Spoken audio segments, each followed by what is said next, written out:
بسم اللہ الرحمن الرحیم بسم اللہ الرحمن الرحیم۔ السلام علیکم ورحمۃ اللہ وبرکاتہ۔ عزیز طلبہ، امید ہے آپ تمام احباب خیریت سے ہوں گے۔ آج آثار السنن کا سبق نمبر 44 ہے۔ اس میں آج ابواب الوضو شروع ہوں گے، یعنی وضو کے ابواب۔ اس سے پہلے ابواب النجاسات کا بیان تھا جو کہ اپنے اختتام کو پہنچا۔ آج سے ابواب الوضو شروع ہو رہے ہیں، اور وضو میں سب سے پہلا جو باب علامہ نیوی رحمہ اللہ نے قائم کیا ہے وہ ہے باب السواک، یعنی مسواک کا بیان۔ وضو کے لیے مسواک کرنا سنت ہے احناف کے نزدیک، تو اس وجہ سے علامہ نیوی رحمہ اللہ نے سب سے پہلے مسواک کا باب قائم کیا ہے۔ تو مسواک وضو کی سنت ہے یا نماز کی ہے، اس میں فقہا کا اختلاف بھی ہے۔ تو آج ہم مسواک کے احکام اور فضائل پڑھیں گے۔ اس باب کے تحت علامہ نیوی رحمہ اللہ تعالی نے 8 احادیث ذکر کی ہیں جن میں مسواک کے فضائل اور احکام کا بیان ہے۔ باب السواک قائم کیا ہے۔ سواک کے معنی ہے مسواک کرنا، یا پھر اس کا معنی ہے وہ لکڑی جس سے مسواک کی جائے اس کو سواک کہا جاتا ہے۔ تو لہذا باب السواک، مسواک کا بیان یعنی مسواک کرنا، اس حوالے سے جو احادیث وارد ہوئی ہیں ان کا بیان ہے، یا پھر سواک اس لکڑی کو کہا جاتا ہے جس سے مسواک کی جائے۔ اب مسئلہ یہ ہے کہ مسواک کرنا یہ وضو کی سنت ہے یا نماز کی ہے، تو اس میں فقہا کا اختلاف ہے۔ امام ابو حنیفہ رحمہ اللہ تعالی فرماتے ہیں کہ مسواک کرنا یہ وضو کی سنت ہے، یعنی وضو کرتے ہوئے مسواک کرنا سنت ہے، جبکہ امام شافعی رحمہ اللہ فرماتے ہیں نماز پڑھتے ہوئے، نماز پڑھنے سے پہلے مسواک کرنا سنت ہے۔ اب اس کا اختلاف کا ثمرہ کیا ہوگا؟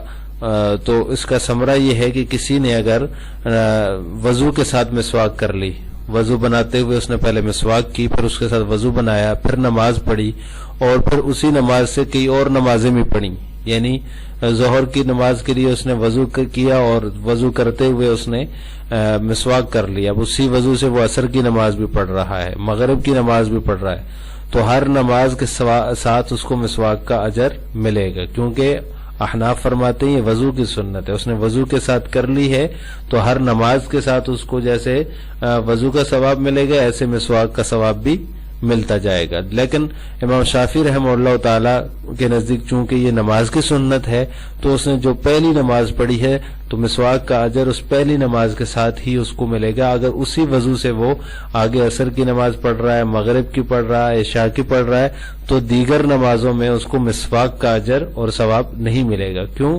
اس لیے کہ وہ فرماتے ہیں کہ نماز کی سنت ہے تو ہر نماز سے پہلے اگر اس نے کی تو اس کو ثواب ملے گا، اگر ہر نماز سے پہلے نہیں کی، صرف وضو کرتے ہوئے جب اس نے وہ ظہر کے لیے وضو کیا اور پھر اسی وضو سے عصر مغرب عشاء پڑھی تو اس کو صرف ظہر کی نماز پڑھتے ہوئے مسواک کا اجر ملے گا، باقی نمازوں میں مسواک کا اجر نہیں ملے گا۔ دلائل میں احناف فرماتے ہیں کہ وہ احادیث جن میں عند کل وضو یا مع کل وضو یا عند کل طہور کے الفاظ ہیں، اس میں یہ مراد ہے کہ مسواک کرنا، وضو کے وقت مسواک کرنا یہ سنت ہے۔ تو لہذا احناف ان احادیث سے جن میں عند کل وضو یا مع کل وضو یا عند کل طہور کے الفاظ ہیں تو اس صورت میں وہ ان احادیث سے استدلال کرتے ہوئے کہتے ہیں کہ مسواک کرنا وضو کی سنت ہے، اگر وضو کرتے ہوئے اس نے مسواک کر لی تو اس کو اس کا اجر مل گیا۔ شوافی کی دلائل وہ احادیث ہیں جن میں مسواک عند کل صلاح یا لکل صلاح کے الفاظ ہے۔ آگے وہ احادیث کا ترجمہ جب آئے گا تو اس طرح کی دونوں طرح کی احادیث ہیں جن میں عند کل وضو، مع کل وضو یا مع کل طہور کے الفاظ ہیں، اور اسی طرح وہ احادیث بھی ہیں جن میں عند کل صلاح یا لکل صلاح کے الفاظ ہیں۔ تو لہذا امام شافعی ان احادیث سے استدلال کر کے کہتے ہیں کہ ہر نماز کے وقت مسواک کرنا جو ہے یہ سنت ہے، اگر اس نے کسی نماز سے پہلے مسواک کی ہے تو اس کو اس کا اجر ملے گا، اگر اسی وضو سے وہ اس نے دوسری نماز پڑھ لی مسواک نہیں کی تو پھر اس کو اس کا اجر نہیں ملے گا۔ احناف کی طرف سے امام شافعی رحمہ اللہ کی دلیل کا جواب یہ دیا جاتا ہے کہ یہاں جو عند کل صلاح ہے اس کا معنی عند کل وضوء الصلاح ہے، یعنی ہر نماز کے لیے وضو کرتے ہوئے جو ہے مسواک کرنا۔ عند کل صلاح کا مطلب احناف یہ بتاتے ہیں کہ عند کل وضوء الصلاح مراد ہے اس سے، تو لہٰذا یہ جو روایات ہیں جس میں عند کل صلاح ہے یہ روایات محتمل ہیں، ان کے اندر احتمال پایا جاتا ہے۔ اور جو عند کل طہور والی روایات ہیں جیسے کہ امام ابو حنیفہ رحمہ اللہ کی دلیل وہی حدیث ہے جس میں عند کل طہور کے الفاظ ہیں، تو وہ روایات جو ہیں وہ محکم ہیں، تو محکم روایات کو محتمل روایات پر ترجیح حاصل ہوتی ہے، تو لہٰذا ہم ان روایات سے ہی عند کل وضوء الصلاح مراد لیتے ہیں، عند کل صلاح والی روایات سے بھی، کیونکہ عند کل طہور والی روایات محکم ہے، تو محکم کو محتمل پر ترجیح حاصل ہوگی۔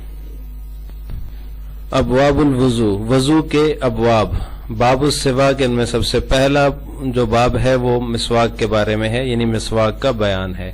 تو اس کی پہلی حدیث ہے عن ابی ہریرہ رضی اللہ تعالی عنہ قال قال النبی صلی اللہ علیہ وسلم لولا نشق علی امتی لامرتهم بالسواک عند كل صلاة رواہ الجماعہ، وفي روایت لأحمد لأمرتهم بالسواک مع كل وضوء، وللبخاری تعلیقا لأمرتهم بالسواک عند كل وضوء۔ ابو ہریرہ رضی اللہ تعالی عنہ سے مروی ہے، وہ فرماتے ہیں کہ نبی کریم صلی اللہ علیہ وسلم نے فرمایا اگر مجھے اپنی امت پر مشقت کا خوف نہ ہوتا، لأمرتهم بالسواک عند كل صلاة، تو میں انہیں ہر نماز کے وقت مسواک کا حکم دیتا۔ اب دیکھیں یہاں پر عند كل صلاة کے الفاظ ہیں، تو یہ امام شافعی رحمہ اللہ تعالی کے مذہب کی دلیل ہے۔ رواہ الجماعہ، اس کو محدثین کی ایک جماعت نے نقل کیا ہے۔ آگے علامہ نیوی رحمہ اللہ فرماتے ہیں فی روایت لأحمد، اور امام احمد بن حنبل کی ایک روایت میں ہے لأمرتهم بالسواک مع كل وضوء، میں آپ صلی اللہ علیہ وسلم نے فرمایا اگر مشقت کا خوف نہ ہوتا مجھے اپنی امت پر تو میں انہیں حکم دیتا مسواک کا مع كل وضوء، ہر وضو کے ساتھ۔ تو یہاں مع كل وضوء کے الفاظ منقول ہیں، یہ احناف کی دلیل ہے۔ اور البخاری تعلیقا، اور امام بخاری رحمہ اللہ تعالی نے تعلیقا ذکر کیا ہے لأمرتهم بالسواک عند كل وضوء، میں اپنی امت کو حکم دیتا مسواک کا ہر وضو کے وقت۔ یہ جو تعلیقا امام بخاری رحمہ اللہ نے روایت ذکر کی ہے، اس سے بھی حنفیہ کے مذہب کی تائید ہوتی ہے کہ آپ صلی اللہ علیہ وسلم نے ہر وضو کے وقت مسواک کا حکم دینے کا فرمایا۔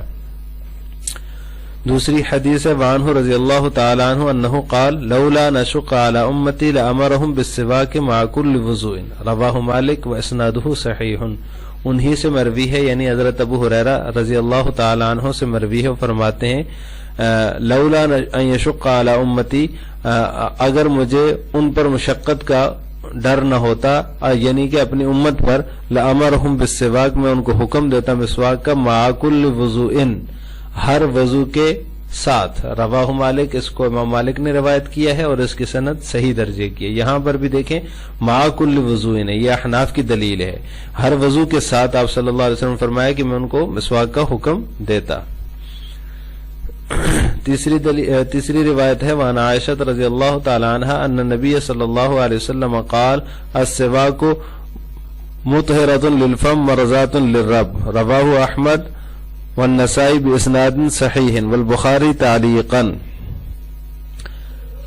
اس کا ترجمہ یہ ہے حضرت عائشہ رضی اللہ تعالی عنہ فرماتی ہیں کہ بے شک نبی کریم صلی اللہ علیہ وسلم نے فرمایا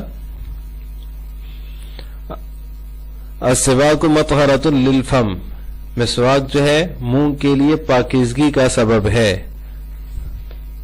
یا السواک مطہرۃ للفم، مسواک منہ کو پاکیزہ کرنے والی چیز ہے۔ اور آگے فرمایا مرضات للرب، اور رب کو پروردگار کو راضی کرنے والی چیز ہے۔ رواہ احمد، اس کو روایت کیا ہے امام احمد والنسائی، اور امام نسائی رحمہ اللہ نے باسناد صحیح، صحیح سند کے ساتھ، البخاری تعلیقا، اور امام بخاری نے اسی کو تعلیقا اپنی کتاب میں ذکر کیا ہے۔ اس حدیث میں مسواک کی فضیلت بیان ہوئی ہے کہ مسواک جو ہے وہ منہ کی پاکیزگی کا ذریعہ ہے، اور مرضات للرب، اور رب کو راضی کرنے والی چیز ہے. تو جو چیز اللہ تعالیٰ کو راضی کرنے والی ہو تو آپ سوچ سکتے ہیں اس کی کتنی بڑی فضیلت ہوگی. اس سے اگلی روایت عنہا رضی اللہ تعالی عنہ ان رسول اللہ صلی اللہ علیہ وسلم قال لولا نشق على امتی لامرتهم بالسواک مع الوضوء عند كل صلاة، رواہ ابن حبان فی صحیحہ واسنادہ صحیح. انہی سے مروی ہے، یعنی حضرت عائشہ رضی اللہ تعالی عنہا سے مروی ہے کہ بے شک رسول اللہ صلی اللہ علیہ وسلم نے فرمایا لولا نشق علی امتی، اگر مجھے اپنی امت پر مشقت کا خوف نہ ہوتا، لامرتہم بالسواک، تو میں ان کو مسواک کا حکم دیتا، مع الوضوء عند کل صلاۃ، ہر وضو کے ساتھ، عند کل صلاۃ، ہر نماز کے وقت. اس کو روایت کی ابن حبان نے اپنی صحیح کے اندر، و اسنادہ صحیح، اور اس کی سند صحیح درجے کی. اب یہ دیکھیں یہاں پر بھی مع الوضوء عند کل صلاۃ ہے، یعنی ہر وضو کے ساتھ. یہاں پر بھی یہ احناف کی دلیل بنتی ہے کہ آپ صلی اللہ علیہ وسلم نے اس کو ہر وضو کے ساتھ فرمایا ہے. ان احادیث میں لولا نشق علی امتی ہے، یعنی آپ صلی اللہ علیہ وسلم فرمایا اگر مجھے مشقت کا خوف نہ ہوتا. تو اس پر ایک اشکال ہوتا ہے. اشکال یہ کہ مسواک کا حکم دیا گیا ہے، یعنی مسواک کرنے کا حکم ہے آپ صلی اللہ علیہ وسلم سے، جبکہ یہاں پر جو لولا فرمایا آپ نے، اس سے اس کے حکم کی نفی ہو رہی ہے کہ گویا کہ مسواک کرنے کا حکم نہیں ہے. تو یہ اشکال اس پر ہوتا ہے. تو اس کا جواب یہ ہے کہ امر جو ہے وہ استحباب کا ہے. جو آپ صلی اللہ علیہ وسلم نے مسواک کرنے کا حکم دیا ہے، جو امر دیا ہے، وہ استحباب کے درجے کا ہے، اور یہاں جو نفی ہو رہی ہے وہ وجوب کی ہے. ان اشق علی امتی، اگر مجھے اپنی امت پر مشقت کا خوف نہ ہوتا، تو یہاں پر جو ہے نا امر وجوب کی نفی ہے ان الفاظ میں، جو کہ مشقت کی وجہ سے آپ صلی اللہ علیہ وسلم نے مشقت کے خوف کی وجہ سے فرمایا ہے. اگر مشقت کا خوف نہ ہوتا تو واجب ہوتی مسواک کرنا، کیونکہ آپ صلی اللہ علیہ وسلم نے فرمایا مشقت کا مجھے خوف ہے. اگر مشقت کا خوف نہ ہوتا تو پھر آپ صلی اللہ علیہ وسلم اس کو واجب قرار دیتے. تو لہٰذا یہاں جو ہے یہ مشقت کے خوف کی وجہ سے امر وجوب کی نفی، امر استحباب کی نہیں ہے. لہٰذا مسواک کا جو امر ہے یہ استحباب کا امر ہے. تو اس سے معلوم ہوتا ہے کہ فضیلت والے کسی کام کو عارض کی وجہ سے چھوڑا بھی جا سکتا ہے، یعنی ایسی چیز ہے جو فضیلت والی ہے، جس سے ایک فضیلت حاصل ہو رہی ہے، ایک اضافی جو ہے وہ اجر کا ذکر ہے اس کے اندر. کسی عارض کی وجہ سے، کسی خارجی چیز کی وجہ سے اگر اس میں کوئی مشقت ہے، کوئی تنگی ہے، تکلیف ہے، تو اس کو اس عارض کی وجہ سے چھوڑا جا سکتا ہے. آج کے سبق کا خلاصہ یہ ہے کہ ہم نے باب السواک کے تحت مذکور 3 یا 4 احادیث کا ترجمہ اور تشریح پڑھی ہے، اور اسی طرح ان سے جو فقہی مسئلہ مستنبط ہو رہا ہے اس مسئلے کی وضاحت اور تفصیل پڑھی ہے کہ جو ہے مسواک کرنا وضو کی سنت ہے یا نماز کی سنت ہے. آخر میں آپ سے 2 سوال ہیں کہ ائمہ 4 کے ہم مسواک کرنا سنت ہے یا نہیں. اس کا جواب آپ نے کمنٹ باکس میں دینا ہے. نمبر 2، کیا ہر نماز کے لیے مسواک کرنا سنت ہے؟ اس کا جواب بھی آپ نے کمنٹ باکس میں دینا ہے. السلام علیکم ورحمۃ اللہ وبرکاتہ.